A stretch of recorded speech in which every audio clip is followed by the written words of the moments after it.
Hi, my name's Elizabeth, and this is my October bullet journal. This month's journal is inspired by fall and coziness and a tiny little dash of spookiness. So I hope you like this October Plan With Me video, and be sure that you stick with me all the way through to the end of this one, because I'm very, very excited to be doing a giveaway to one of you wonderful, wonderful people. You'll be winning a Dingbats notebook, just like the one I'm using in this video. So let's get started.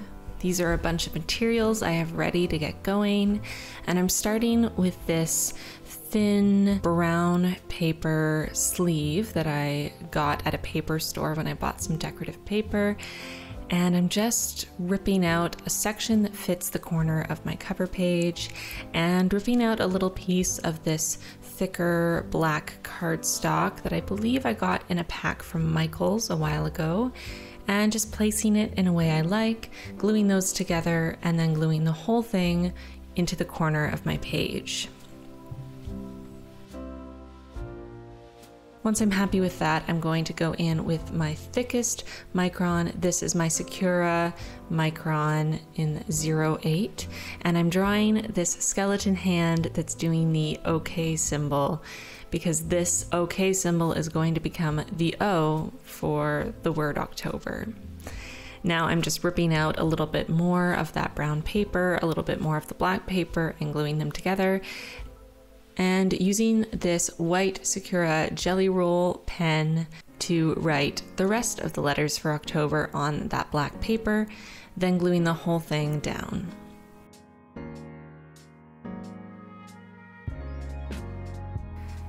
Now I'm grabbing various sizes of my microns to draw this little envelope stuffed with fall leaves onto this brown paper and then cutting it out.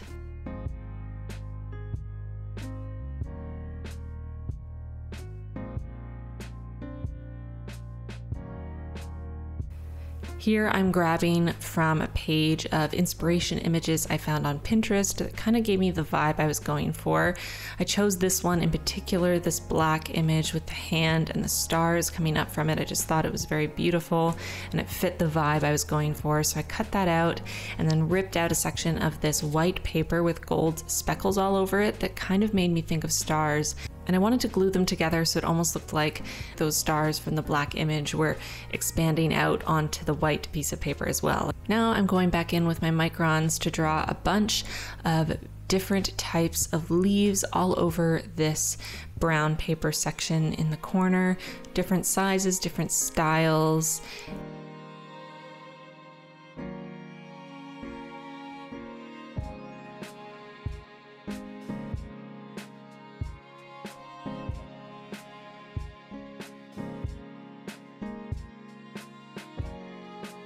And then I'm going in and adding a couple constellations and stars and dots to kind of fill in the spaces and to bring together my two sort of major themes for this month, which are sort of the nighttime coziness and the fall leaves, and kind of establish right from that cover page that those themes are going to be coexisting along with that tiny, tiny splash of spookiness as we see with our skeleton hand.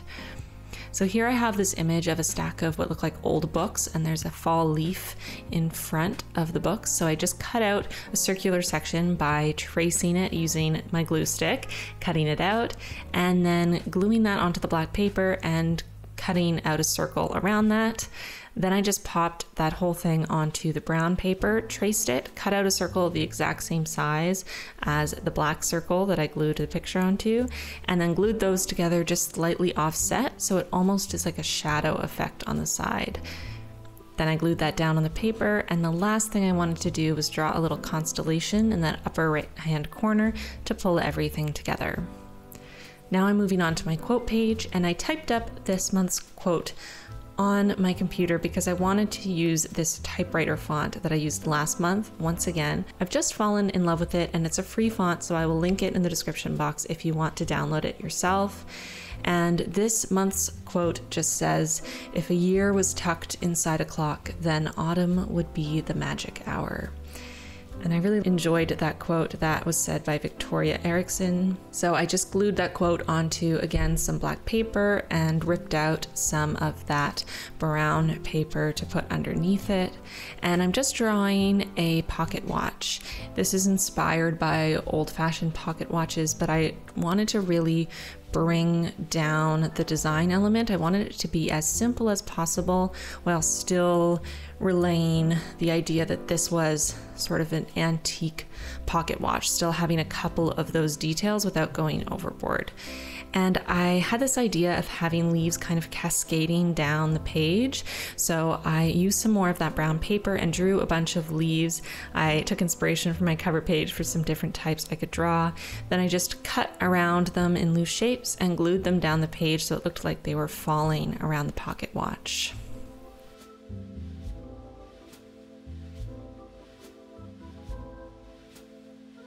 So now I'm moving on to my monthly spread, and I'm again just ripping out some paper that will fit in the corner of the page. Then I drew a very loose maple leaf, sort of in a cartoony, exaggerated way, and then a couple more small leaves, and I cut all of those out and glued them around the page. Then I went in with my large micron, the 08, to draw in the lines of my calendar. As I've explained in past bullet journal plan with me videos, I really enjoy the traditional calendar layout in my bullet journal. I just find it works best for my brain, for staying organized and keeping on top of what day is what day of the week and where everything is in relation to each other. I'm a very visual person, and this really helps to keep me organized. Now I'm going in to create the header, so I just wrote out the word October in sort of a cursive font, and then I did a faux calligraphy style by adding an extra line on all of the parts of the letters that would have been downstrokes, and then filling in that space to give that calligraphy look.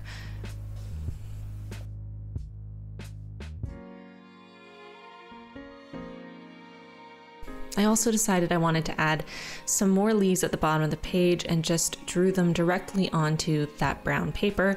Again, just doing a bunch of different types of leaves, different sizes, rotating them so that there was more variety, and leaving some spaces so that it wasn't too uniform. I didn't want everything to be perfectly evenly spaced. Now I'm going in with a thinner micron, I believe this is the 01, and just writing in the events that I know of off the top of my head, the holidays. I know in the US Thanksgiving is in November, but in Canada we actually have Thanksgiving and Halloween in the same month, so it's quite a busy one. Also adding in special days like my mom's birthday, which is in October. So now I'm moving on to the next spread, which is actually going to be my sleep tracker and my mood tracker. So I'm really changing up how I'm tracking my sleep this month, and I'm actually very excited for it. So the left side of the page is going to be for tracking how many hours I slept. So along the top, I'm going to be writing out the hours of the day and night, and then along the side, the days of the month. Every morning, I'm going to use a Tombow brush pen to highlight the hours that I was asleep, and that way at the end of the month, I can look at it and see how many hours and which hours I was asleep every single night. I'm sure you will have seen this style of sleep tracker before. I definitely have, but I've never tried it myself, and I'm very excited to. I also thought I'd use this as an opportunity to track a couple habits that relate to sleep quality. So for me, some of the biggest ones I've noticed are phone usage right before bed, watching TV right before bed, or more likely Netflix, how long I have super bright lights on, whether it's just room lights or even just the lights from devices like working on my computer too late, and then whether or not I do some sort of exercise during the day and also some sort of calming exercise like yoga before bed. So I also included those metrics so that I could track them along with my sleep, and I'm still trying to decide how I want to accomplish that on my sleep tracker. I will later in this video assign all of those a different color Tombow, and I think I'll just do a little mark on the sleep tracker for when I stop using my phone, for example, or times that I am exercising, so that I can get a good idea. But I'll definitely post a picture halfway through the month on my Instagram so you can get an idea of the functionality of the tracker. So definitely go follow me on Instagram if you aren't already. On the next page, I have 2 sections that still relate to sleep. So the first is sleep quality, which I decided to do a little star symbol for. And I'm just going to track if my sleep was great, good, average, restless, fitful, or if I had no sleep. And I'm probably going to do this in a graph, as I have done sleep trackers in the past. For coffees, I'm just going to track how many coffees I had every day from 1 to 4, because I'm quite the coffee lover, and I think it's going to be interesting to see if I notice any real difference on days that I have more coffee and days that I have less. And these dotted lines are actually there just to indicate the times I hope I will be asleep. My goal is to sleep from approximately 11 p.m. to 8 a.m. every day. So that just gives me a guideline to see how close or how far away I am from my goal. And then the last section on the right side of the spread is for my moods. So the moods and symptoms that I'm looking at are racing heart, fatigue, panic attacks, anxiety, rage, hopelessness, shame, angry, sad, stressed, fine, content, motivated, and happy. So there are basic emotions in there, and there's also some symptoms of anxiety and depression, which are both mental illnesses that I struggle with. If you're new to this channel, as I always say, we talk about mental health here. I think it's super important. So I'm very open with my mental illness, and I encourage you to be more open about it in your own life if it is safe for you to do so. And as a quick side note, if you are struggling with your mental health and you feel you need someone to talk to, please never hesitate to reach out, whether that is finding a therapist in your city or town or using an online service like BetterHelp. I have used BetterHelp in the past, and it is such a helpful service. It is a lot more affordable than most in-person counseling options, and you have 24-hour access to your therapist or counselor through either chat or over the phone or a video chat, whatever makes you most comfortable. So I'll have a link in the description box below if you want to check out BetterHelp. And if you do use that link and end up signing up, it is an affiliate link, so I will get a little bit of a kickback, and that will help me to afford to see my therapist, which would be awesome because, let's be honest, I need my therapy. And the very last spread I'm going to be doing in this video is my weekly spread. As always, I am doing a running weekly, which is the style of weekly I've done for quite a long time. This one will look a little bit different because I actually wanted to have a tiny bit more space per day. So I decided to only have 5 days on the left side and have the last 2 days on the right side and have a little less space for my tasks. I'm going to see if this works for me or if it doesn't, because I've just moved into this brand new journal that has slightly different dimensions. We'll see if this works out or if I have to tweak it a bit, but I did feel like I needed a little bit more room for my dailies, so that's why I'm trying this one out here. And again, I'm just incorporating some of the brown paper. I'm incorporating some images I found on Pinterest, and this spread has very much of a nighttime cozy feel. Lots of constellations, a little moon and stars, kind of carrying that over from the sleep tracker and mood spread, which definitely had a very nighttime cozy feel since it was the sleep tracker spread.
And now is the time for some appreciation of you talented people. Here are some recreations that you tagged me in on Instagram over the past month. As always, if you recreate anything I make in this video or any of my past videos, please tag me on Instagram so that I can see them. I love to see your recreations. And as always, feel free to tag me just in any of the spreads you create, even if they're not a recreation, because I love to see what you do. I love to see your creativity, and I always get so inspired. So now that we're done with this month, it is time to talk about the giveaway. So for this giveaway, I am so excited to be working with Dingbats. I reached out to them because I am so excited about their company, about what they're doing and their values. I just really admire them and am really enjoying my notebook so far. And I wanted to see if they'd be willing to do a giveaway, and they were so on board. So I'm excited to announce that the winner of this giveaway will be sent an Earth Collection notebook of their choice from Dingbats. And I'd just like to thank them again for being willing to do this giveaway and for doing some really amazing stuff with their company and prioritizing the environment, being sustainable and eco-friendly and kind to animals, because those things are so important to me. They're willing to send the notebook to anyone in the world. So this is 100% an international giveaway. No matter where you live, you can definitely win this giveaway. And you have 3 options of notebooks from the Earth Collection. You can get the same one I have, which is the Sky Blue Great Barrier Reef Journal. You can grab the Tangerine Serengeti Journal, or you can grab the Lime Yasuni Journal. And each notebook highlights a different fragile ecosystem from around the globe that is threatened by human activity. They also have extra bonus features that weren't in their original notebooks that lend themselves more easily to bullet journaling, like numbered pages and like the already set up index pages, which you saw me use in this video. So let's get right into the rules so that you know how you can win your very own Dingbats notebook. So first, you want to subscribe to my YouTube channel and hit the bell so you'll be notified when I post new videos. Then I want you to go ahead and leave a comment on this video. It can be whatever you'd like to say, just so long as you include your Instagram handle in the comment. Because for step 3, I'm gonna need you to follow me on Instagram with that same account so that I can find you on Instagram and let you know you won the giveaway if you did win. You have 24 hours to enter this giveaway after the video goes live. And after 24 hours, I'll be selecting one random winner and messaging you on Instagram to let you know, find out which notebook you'd like, and get your shipping information so that Dingbats can send you your new Earth Collection notebook. You may be able to tell that I'm very excited about this giveaway, and I hope you are too. As I mentioned in my new bullet journal setup video, which you should definitely go check out if you haven't seen it already. That is the first video I did featuring my Dingbats notebook. I talked about how I wanted to start doing giveaways in every single monthly Plan With Me video, and this is the first of many. And that is absolutely it for this video. I'm going to go before I ramble on for another hour. Honestly, when I record these voiceovers, I just feel like I'm talking to a couple of my close friends, and so I end up talking for quite a long time and have a lot to cut out. So thank you for listening, thank you for watching, and I will see you very soon in my next video. Bye, friends.